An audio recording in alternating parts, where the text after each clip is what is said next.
예수님 부활로 인한 빈 무덤에 관한 재미있는 유머가 있습니다. 예수님이 십자가에서 돌아가신 날 예수님을 새 무덤에 장례를 치른 아리마대 요셉에게 친구가 핀잔을 줬답니다. 자네 미쳤어? 그렇게 비싼 돈을 들여서 만든 무덤을 그 십자가형에 당한 죄수에게 죽다니 제정신이 아니구만. 아리마대 요셉이 별거 아니라는 표정으로 대답했습니다. 괜찮아. 예수님이 주말에만 잠깐 쓰시고 돌려주시겠다고 그랬어. 그렇습니다. 예수님은 아리마대 요셉이 준비해놓은 무덤을 잠깐 사용하시고 돌려주셨습니다. 시간상으로 보면 금요일 오후 3시에 운명하시고 또 6시가 되기 전 안식일이 시작하기 전 서둘러서 장례를 치렀죠. 그리고 주일 새벽에 부활하셨으니까 시간상으로는 무덤에 계신 시간은 40시간이 채 안 됩니다. 날짜로는 사흘간 무덤에 계신 거죠. 주님은 사흘 만에 부활하셨습니다. 예수님께서 죽음의 권세를 이기시고 다시 살아나신 부활의 아침입니다. 사랑하는 교우 여러분들에게 부활의 기쁨과 능력이 새벽 공기처럼 여러분들에게 임하기를 간절히 바랍니다.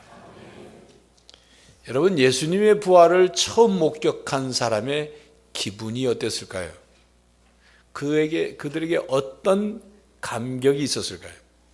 궁금하지 않습니까? 오늘 본문 말씀은 막달라 마리아가 예수님의 부활을 목격한 내용입니다. 부활의 첫 목격자인 막달라 마리아에게 그 부활의 목격으로 인하여 어떤 일이 벌어졌을까요? 어떤 변화가 오게 됐을까요?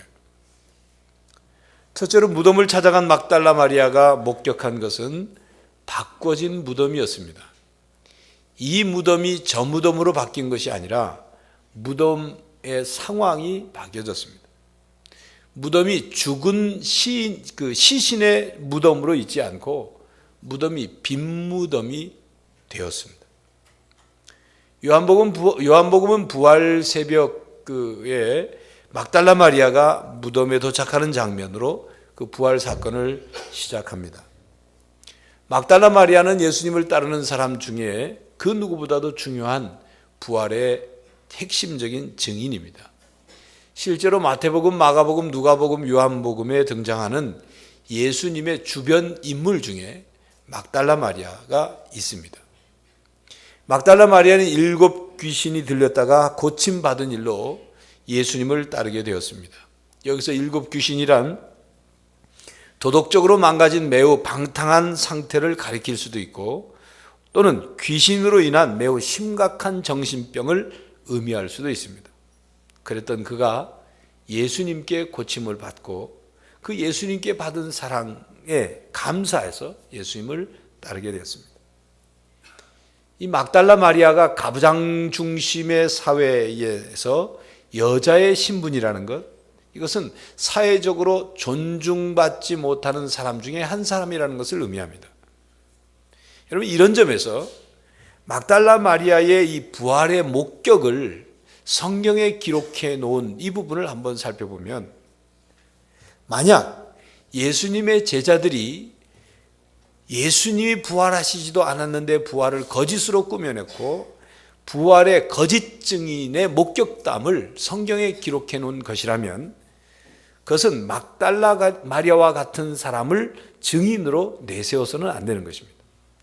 훨씬 더 그 당시 사회에 존경할 만한 신빙성이 있는 영향력이 있는 사람을 내세워서 부활을 목격했다고 거짓 증언을 해야 세상 사람들에게 부활이 어느 정도 설득력이 있었을 것입니다. 그러나 성경은 그런 것에 관심이 있었던 것이 아닙니다. 역사적 사실 그대로 부활하신 예수님을 만난 사람의 그 목격담을 그대로 적는 것, 당시에 사회적으로 인정받느냐 안 받느냐가 중요한 게 아니라 그의 말이, 그들의 증언이 세상 사람들의 신빙성을 인정받느냐 안 받느냐가 중요한 것이 아니라 실제로 부활을 목격한 막달라 마리아의 목격을 기록해 놓았습니다. 막달라 마리아가 무덤에 도착해서 제일 먼저 보게 된 것은 무덤의 돌문이 옮겨진 것을 보았습니다. 당시 이스라엘 장례 관습에 따르면 죽은 사람은 동굴 무덤에 매장을 합니다.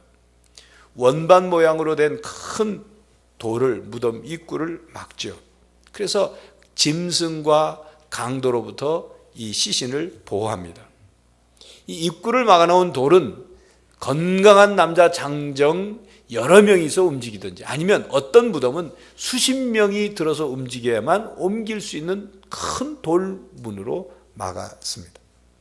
그런데 무덤의 돌문이 열려져서 무덤이 열려 있었습니다.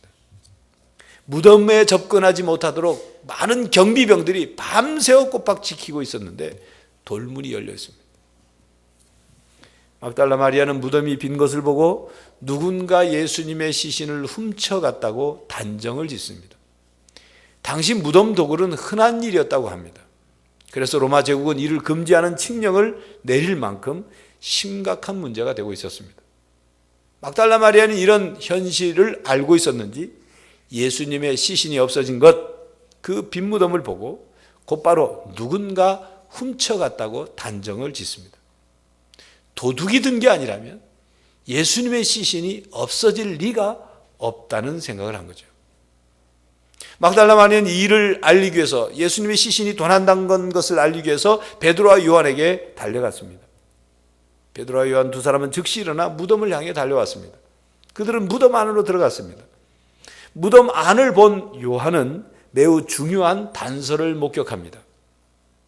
예수님의 머리를 감았던 수건이 예수님의 몸을 쌌던 천과는 다른 곳에 따로 개켜져 있는 것을 보았습니다. 본문 6절 7절에 시몬 베드로는 따라와서 무덤에 들어가 보니 세마포가 놓였고 또 머리에 쌌던 수건은 세마포와 함께 놓이지 않고 딴 곳에 쌌던 대로 놓여 있더라. 예수님을 장사 지낸 무덤은 사흘 전과는 상황이 바뀌어졌습니다. 시체가 그래서 진동하는, 썩는 냄새가 진동하는 칙칙하고 어둡고 음산한 죽음의 무덤이 아니라 빈 무덤이 되어 있었습니다. 그리고 예수님의 시신을 싸고 있었던 세마포가 놓여 있고 예수님의 머리를 쌌던 수건이 다른 곳에 따로 정리되어 있었습니다. 바로 이 점이 시체 도굴이 아니라는 점을 분명히 주는 중요한 단서입니다. 여러분 한번 생각해 보십시오. 시체를 훔쳐가는 사람이 제정신이라면 발가벗긴 시체를 들고 돌아다니지는 않을 것입니다. 도저히 믿을 수 없는 일이죠. 설사 그 시체를 도굴하는, 훔쳐가는 사람들이 무슨 이상한 습성이 있다고 할지라도, 그래서 예수님의 머리를 쌌던 수건을 풀었다 할지라도 차분하게 접어서 놓았으리라고는 우리가 상상할 수 없습니다. 도둑들의 습성상. 당시 종교 지도자들이나 예수님의 부활을 부인하려고 억지를 부리는 후대 사람들이 말하는 것처럼 예수님의 제자들이 예수님의 시신을 훔쳐갔다, 그들이 말하는데 만약 그런 것이라면 수위가 거기에 있을 리가 만무죠. 예수님의 몸을 시신을 발가벗겨서 훔쳐갈 리가 없죠. 예수님의 부활이 아니라면 설명할 수 없는 분명한 부활의 증거를 빈 무덤에서 베드로와 요한 그리고 막달라 마리아가 목격했습니다. 교회 여러분, 돌문이 열린 것, 무덤이 빈 무덤이 된 것, 예수님의 수위와 머리를 쌌던 수건이 정리되어 있다는 점, 이런 단서를 통해서 예수님께서 부활하신 사실을 역사적인 사실로 더욱 분명히 믿으실 수 있기를 바랍니다. 믿음 없는 자가 되지 말고 믿는 자가 되기를 간절히 바랍니다. 둘째로 예수님의 부활을 목격한 막달라 마리아의 눈물이 바뀌어졌습니다. 베드로와 요한이 빈 무덤을 보고 가버린 뒤에 막달라 마리아는 홀로 남아서 울고 있었습니다. 본문 12절부터 18절까지 내용은 홀로 남은 막달라 마리아가 예수님을 만나는 장면입니다. 막달라 마리아는 무덤 밖에 서서 마냥 울고만 있었습니다. 예수님께서 십자가에 못 박혀 돌아가신 것도 슬프고 탄식할 만한 일인데 이제 장례를 지낸 시신을 누가 훔쳐갔다고 생각하니까 보통 슬픈 일이 아니었어요. 그 슬픔이 솟구쳐서 슬픔의 눈물을 흘리고 있었습니다. 이미 예수님이 운명하셨을 때 그 슬픔의 눈물은 그쳤지만 이제 다시 예수님의 시신을 잃어버린 슬픔의 눈물이 솟구쳤다 그 말이에요. 아마도 막달라 마리아가 탄식하는 말, 혼자 중얼거리는 말을 했다면 이런 말들을 쏟아냈을 것입니다. 이런 몹쓸 사람들, 나쁜 사람들, 예수님의 시신을 훔쳐가다니 정말로 너무해요. 예수님을 십자가에 처형한 것도 모자라서 시신을 훔쳐다가 도대체 무엇을 하려고 훔쳐갔단 말이냐. 막달라 마리아는 예수님께서 다시 살아나셨다는 사실을 전혀 생각하지 못한 채 마냥 울고 있었습니다. 그녀의 무덤 밖에 서서 흘리는 눈물은 이제 불신의 눈물이 되었습니다.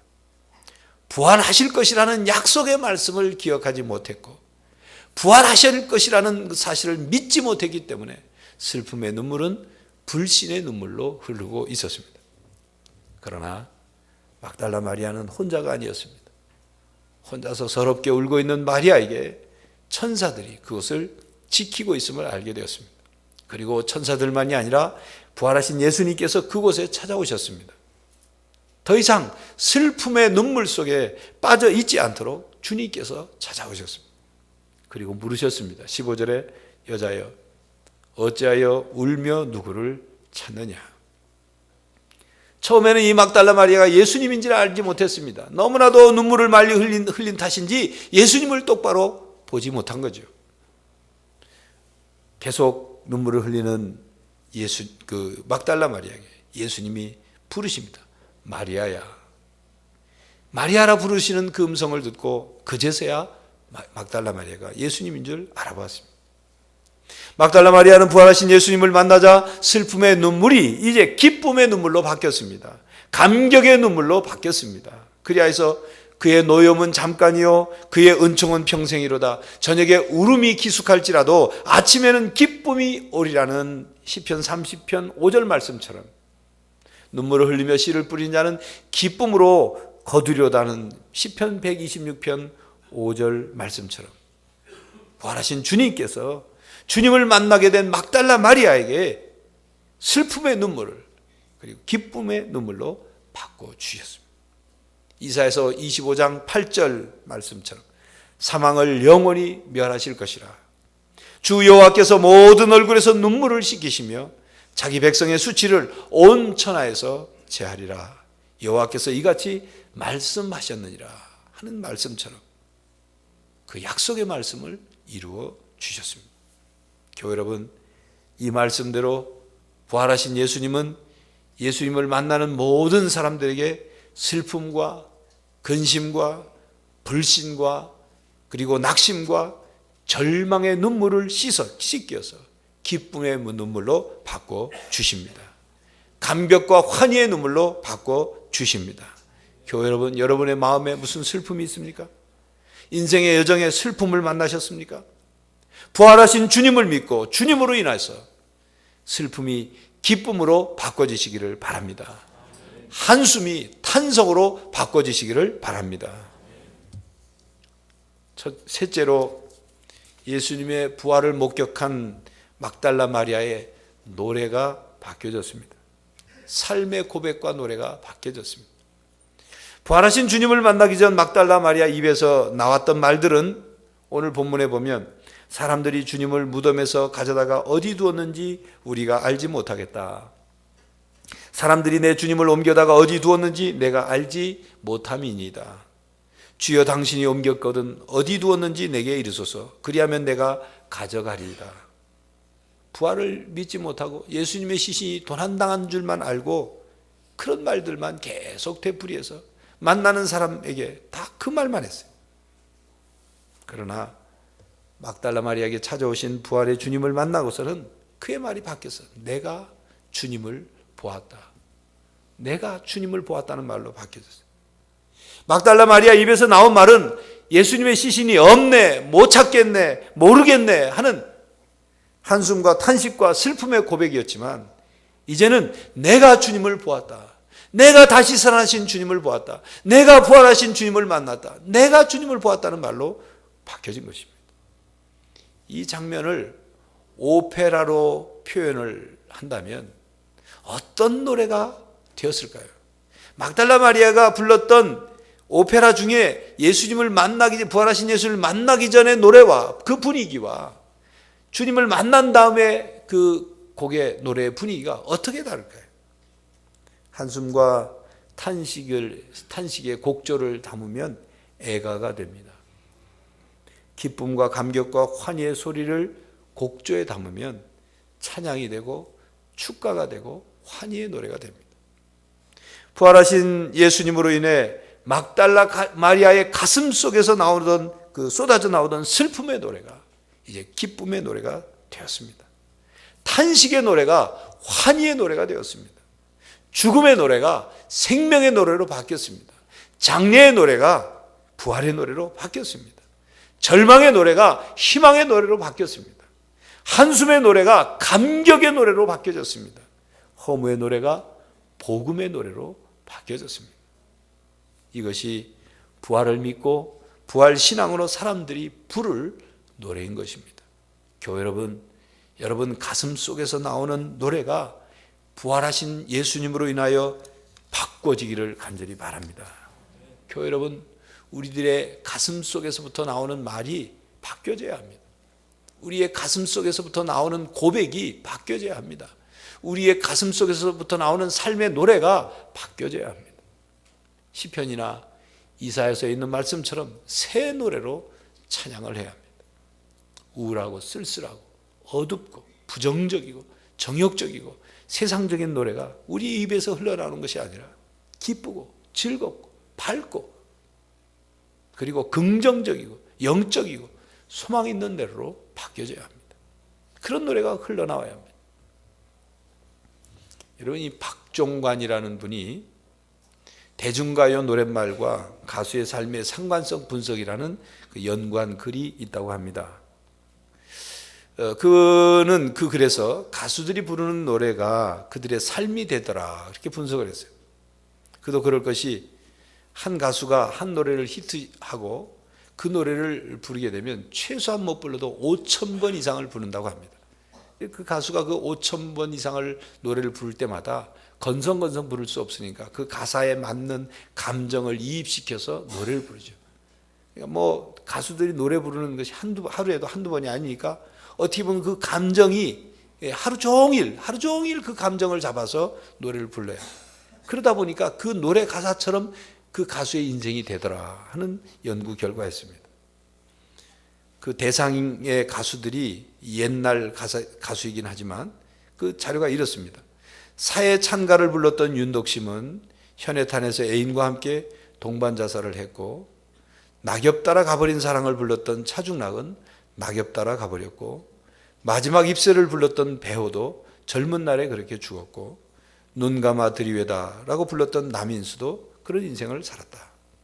산장의 여인의 권혜경은 투병하다가 산사에서 죽어갔고, 목포의 눈물의 이난영생도 눈물에 뒤덮인 생을 살았다 하는 것이 그 박종관 씨의 주장입니다. 일리 있는 해석이에요. 예를 들어 산장의 여인이라는 노래 가사말이 어떻습니까? 아무도 날 찾는 이 없는 외로운 이 산장에 단풍잎만 채곡채곡 떨어져 쌓여있네. 세상에 버림받고 사랑마저 물리친 몸, 병들어 쓰라린 가슴을 부여안고 나홀로 재생의 길을 찾으며 외로이 살아가네. 그렇게 살다가 산사에서 죽은 겁니다. 연산동을 지나가다 보니까 가수 김광석 씨 추모 무슨 그 공연을 한다고 플랜카드가 써 있는 걸 봤어요. 그 김광석 씨도 자살하는 사람. 그 노래, 그 사람의 노래 가사가 슬픈 노래들이, 슬픈 노래, 자기 인생에 대한 슬픈 노래들이 많아요. 그도 어느 날 아파트에서 갑작스럽게 뛰어내려 자살을 했습니다. 여러분은 어떤 삶의 노래를 부르고 있습니까? 그냥 유행하는 노래입니까? 여러분의 가슴 속에서 나오는 말이, 여러분의 가슴 속에서 나오는 고백들이, 여러분의 가슴 속에서 나오는 노래들이, 삶의 노래들이 어떤 노래냐 그 말이에요. 사람은 누구나 자기 인생의 노래를 부르며 살아갑니다. 그런데 어떤 노래를 부르면서 살아가느냐 하는 것은 아주 중요한 일입니다. 생명의 노래, 부활의 노래, 희망의 노래, 살리는 노래, 위로의 노래, 긍정의 삶의 노래를 부르고 있느냐? 그렇지 않느냐? 아주 중요한 일입니다. 막달라 마리아는 첫 번째 부활절에 놀라운 경험을 했습니다. 그리고 그는 그 다음에 부활절을 맞을 때 그 감격의 고백과 노래를 불렀을 것입니다. 교회 여러분, 여러분이 맡고 있는 2010년 부활절은 어떤 부활절입니까? 여러분은 어떤 고백과 어떤 노래가 여러분들에게 있습니까? 잠시 2010년 부활주일 영상을 함께 보도록 하겠습니다.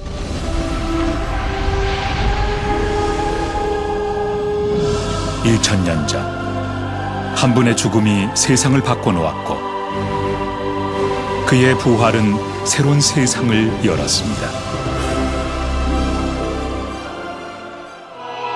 그러나 지금 우리 부활절에는 삶은 달걀과 칸타타가 그 자리를 대신하고 있는 듯합니다.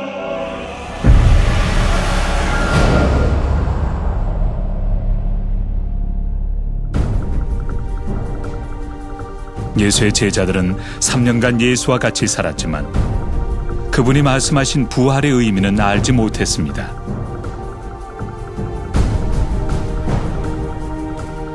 그래서 예수의 십자가 죽음 후 뿔뿔이 흩어졌고 좌절과 낙담의 삶으로 돌아갔습니다.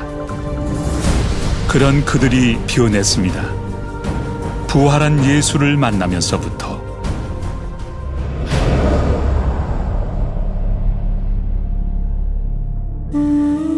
부활한 예수님은 엠마오로 가는 두 제자에게 말씀을 가르치셨습니다.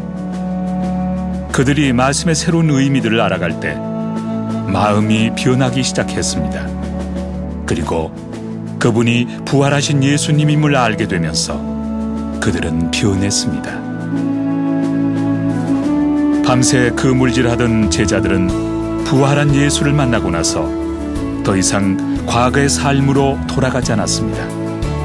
그것은 여태까지 경험하지도 알지도 못한 새로운 세상이 있다는 것을 알았기 때문입니다.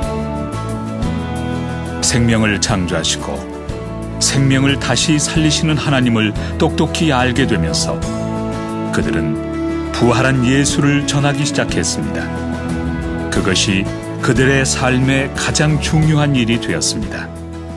우리는 보통 십자가에만 일광을 하고 그 십자가로 인한 대속이 복음의 핵심이라고 생각하지만 사실 이 십자가의 의미가 제대로 살아나는 것은 우리가 부활을 함께 생각했을 때입니다. 이 기독교 복음의 어떤 차별성을 가장 잘 말해주는 게 오히려 부활이라고 말할 수 있는데 이 부활은 결국 하나님께서 이 죄와 죽음이 지배하는 세계 속에 생명의 하나님으로 찾아오셨다는 그 고백, 바로 그 고백이 어떻게 보면 우리 복음의 출발점이 되는 거죠. 그래서 초대교회 사도들도 부활하신 예수님을 만나는 그 충격 속에서 다시 뒤를 돌아보면서 십자가의 의미를 다시 생각하게 됐고 비로소 거기서 우리 죄를 위해서 돌아가신 예수님의 의미를 다시 깨달을 수 있었고 그리고 거기서부터 어떻게 보면 기독교 신학이 출발되고 기독교 교회가 출발이 됐던 거죠.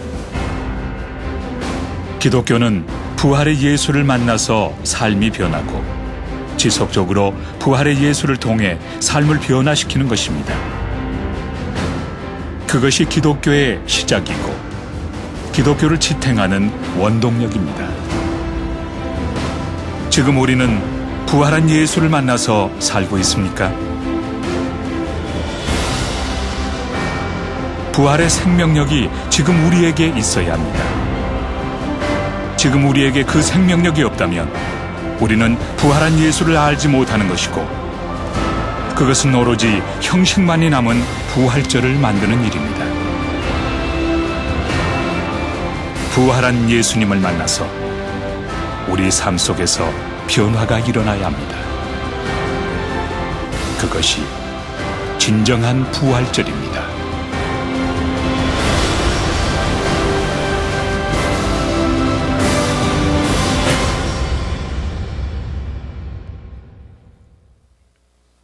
교회 여러분, 첫 번째 부활절에 막달라 마리아는 탄식으로 시작했습니다. 절망과 한숨으로 시작했습니다. 그리고 슬픔으로 이어졌습니다. 주님께서 부활하신 사실을 깨닫지 못했습니다. 그러나 부활하신 예수님은 막달라 마리아의 삶을 바꿔주셨습니다. 그의 눈물을 바꿔주셨습니다. 그의 고백과 노래를 바꿔주셨습니다. 뿐만 아니라 막달라 마리아뿐만 아니라 부활하신 예수님을 만난 여인들, 그리고 12제자들, 500여 형제들, 야고보와 그리고 모든 사도들과 그리고 다메섹으로 예수를 믿는 사람들을 잡아 죽이려고 가던 사울까지, 그들은 부활하신 주님을 만나 삶의 변화가 일어났습니다. 새로운 믿음의 세계가 활짝 열렸습니다. 슬픔과 허무와 절망의 삶이 아니라 기쁨과 희망의 삶을 살았습니다. 왜냐하면 예수님께서 부활하신 것처럼 믿는 이들도 부활할 것을 확실히 믿었기 때문입니다. 오늘도 부활하셔서 살아계신 주님은 우리의 삶을 바꾸시기를 원하십니다. 부활의 소망으로 살아가라고 말씀하십니다. 우리가 부활의 눈을 뜨기를 원합니다. 교회 여러분, 2010년 부활절 아침에 첫 번째 부활절을 맞았던 막달라 마리아처럼 불신이 믿음으로 바뀌어지고 슬픔이 기쁨으로 바뀌어지고 죽음이 생명으로 바꿔지는 삶이 되시기를 간절히 바랍니다. 기도하겠습니다. 하나님, 어둡고 부정적이고 허무와 절망과 죽음 가운데 살 수밖에 없던 우리들이 주님의 부활로, 주님을 믿음으로 우리에게 희망과 기쁨과 부활과 영생을 얻게 하시니 감사합니다. 이 땅에 발을 붙이고 살지만 영원한 삶으로 이어짐을 믿고 죽어도 부활할 것을 믿기에 저희들의 삶이 바꿔지게 하여 주시옵소서.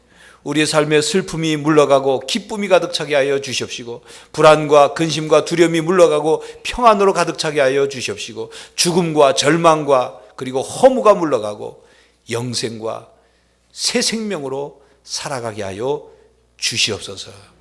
언제나 살아계신 주님을 우리 안에 모시고 그 주님의 말씀에 귀를 기울이고 주님의 인도하심에 순종하며 살아가게 하여 주시옵소서.